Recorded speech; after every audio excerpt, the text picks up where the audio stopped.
Guys, andito ako sa may sa ilalim ng gubat sa kasukalan. Bali guys, naghahanap ako ng mga ibon-ibon dito. Pero iba yung nakita ko guys, mga honeybee to guys. Tingnan nyo guys. Guys, tingnan mo guys. Sakto-sakto naman guys dito sa may nasa punong kasoy lang siya. Ang baba lang ito guys.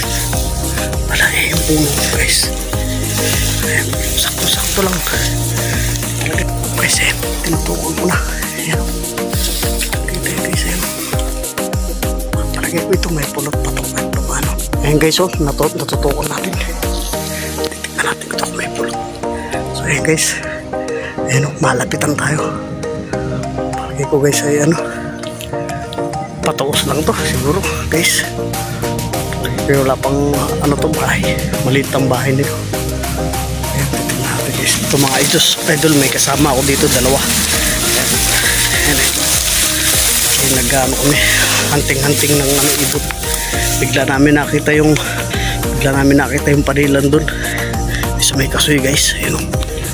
So ayan, babalikan natin siya.